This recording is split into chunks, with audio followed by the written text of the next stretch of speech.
So today we're going to taste this Quarry Hill Pet Nat. Quarry Hill 5 Rose Natural Sparkling 2021 vintage. What is Pet Nat? You may have seen Pet Nat in various bottle shops. It's a slightly different way of making sparkling wine. Pet Nat stands for the French term Pétillant Naturel, and it is really simply about allowing the primary fermentation to finish in the bottle.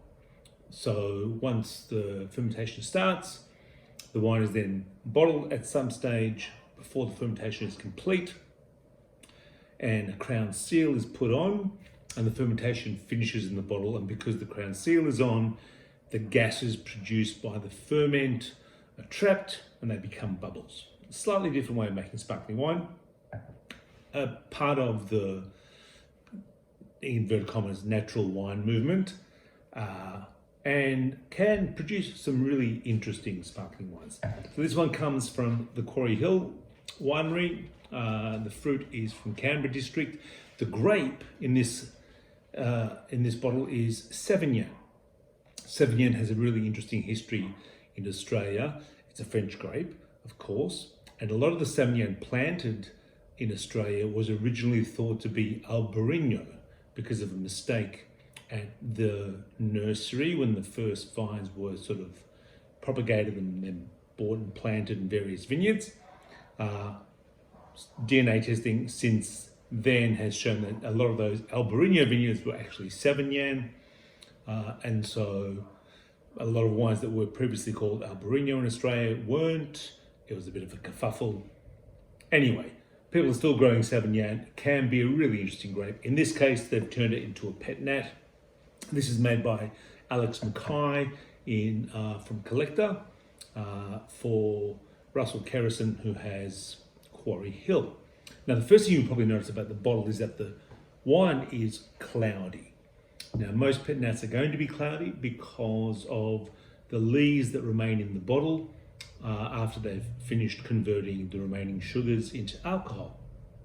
So this is a common thing. So don't expect Pet Nats to be clear like champagne or other sparkling wines. They're always going to be a little bit cloudy. What I really like about them is that the bead is really fine. In a lot of cases, it's quite a creamy mousse that it produces. And as you can see, if I give this a little bit of an agitation, you'll see that it's almost like sea foam in that regard. It's got that really lovely creaminess to it. The color on this is sort of pale green with some yellowy, strawy highlights. It's cloudy, as we discussed. The aromas smells really fresh. Green apples and grapefruit for me. With sparkling wine, often we don't tend to swish. It tends to flatten the wine, gets rid of the bubbles. And so with smelling sparkling wines, we often just sort of approach the wine.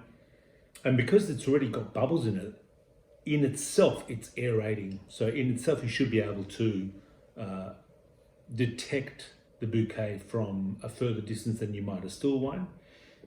So oftentimes with sparkling wine, you start looking for the aromas about this far from the glass, and then you make your way closer in. There's definitely a really obvious bready, yeasty aroma, which is not surprising.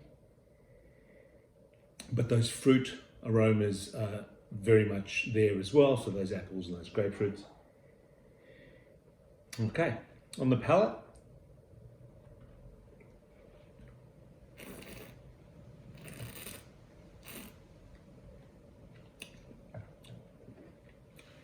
Again, that mousse, the mouthfeel is really quite delicate, very pronounced. It's sort of tingly all over the tongue. Very good acidity in this wine, which is typical of Sauvignon. as a grape, and why it got sometimes confused with Albarino. Those bready autolysis characteristics, that yeastiness, is also very present on the palate.